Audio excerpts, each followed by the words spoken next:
സുഹൃത്തുക്കളെ നമസ്കാരം. മറ്റൊരു വീഡിയോയിലേക്ക് സ്വാഗതം. സ്റ്റീവൻ സ്പിൽബർഗിൻ്റെ ഡ്യുവൽ എന്ന 71 പ്രദർശനത്തിനെത്തിയ സിനിമയെക്കുറിച്ചുള്ളൊരു കുഞ്ഞാസ്വാദനമാണ് ഞാൻ എൻ്റെ പ്രേക്ഷകരുമായി ഇവിടെ പങ്കുവയ്ക്കാൻ ആഗ്രഹിക്കുന്നത്. ഈ സിനിമയുടെ ക്ലിപ്പിങ്സ് ഫേസ്ബുക്ക് പേജിലും വാട്സാപ്പ് ഗ്രൂപ്പുകളിലും പലപ്പോഴും ഞാൻ കണ്ടിട്ടുണ്ട്, നിങ്ങളും കണ്ടിട്ടുണ്ടാവും. പൂർണ്ണമായി ഈ സിനിമയെ ഞാൻ യൂട്യൂബിലാണ് അടുത്തിടെ കാണുന്നത്. 71 റിലീസായ ചിത്രമാണ്. സ്പിൽബർഗിൻ്റെ ആദ്യ സിനിമയുമാണ്. ഈ സിനിമ തന്നെ സ്പിൽബർഗ് ഒരു മാസ്റ്റർ ക്രാഫ്റ്റ്സ്മാൻ ആണെന്നതിന് എക്കാലത്തെയും ഒരു തെളിവാണ്. ദൃശ്യത്തിനാണ് ഈ സിനിമയിൽ പ്രാധാന്യം കൂടുതൽ.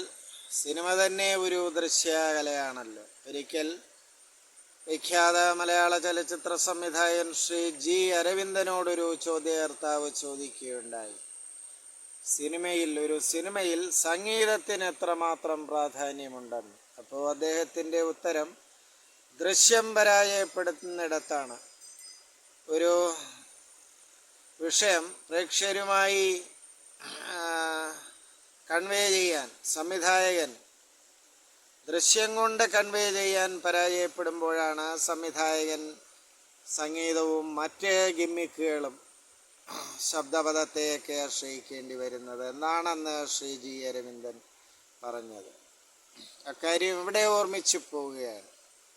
ഡ്യുവൽ ഒരു ദൃശ്യത്തിന് പ്രാധാന്യം നൽകുന്നൊരു ചിത്രമാണ്.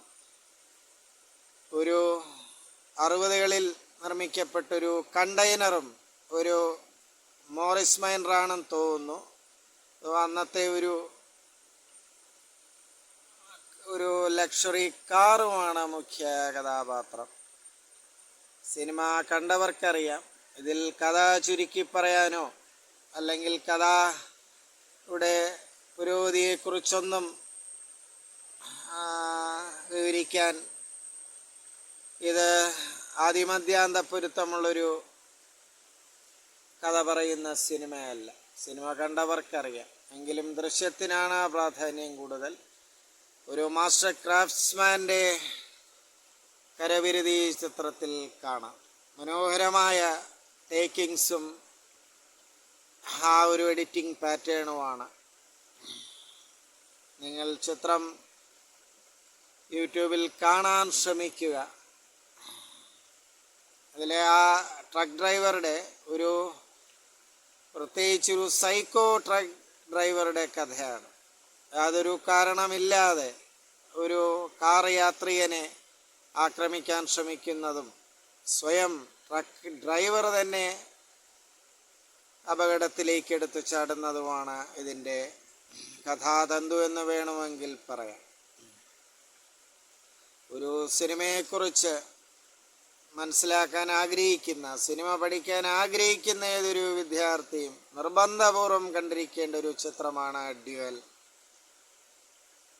നമ്മുടെ പഴയ പുരാണ ചിത്രങ്ങളെപ്പോലെ മണിക്കൂറോളം അക്കമിട്ട് പറയേണ്ട കഥയൊന്നും ഡ്യുവലിലില്ല.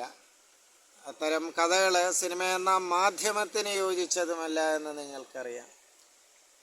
അത്ര മനോഹരമായൊരു മേക്കിംഗ് ആണ്. ചുമ്മാതല്ല ജുറാസിക് പാർക്കും മറ്റ് പല നല്ല ചിത്രങ്ങളും പിൽക്കാലത്ത് സ്പിൽബർഗ് എടുത്തത്.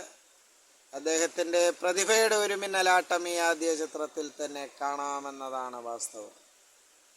ഈ ചിത്രത്തിൽ ട്രക്ക് ഡ്രൈവറുടെ വിശദാംശങ്ങളൊന്നും തന്നെ സ്പിൽബർഗ് ചിത്രാന്ത്യം വരെ കാണിക്കുന്നില്ല. അപ്പം ഒട്ടും വിരസത തോന്നാതെ ചിത്രം നമുക്ക് കണ്ടിരിക്കാൻ കഴിയും. അത്ര മനോഹരമായൊരു ടേക്കിംഗ് വേ ആണ് സ്പിൽബർഗ് ചിത്രത്തിൽ സ്വീകരിച്ചിട്ടുള്ളത്. വേറെ അധിക കഥാപാത്രങ്ങളൊന്നും തന്നെയില്ല. ആ ഒരു രസനീയത ചിത്രാന്ത്യത്തോളം നിലനിർത്താനും സ്പിൽബർഗിന് കഴിഞ്ഞിട്ടുണ്ട്.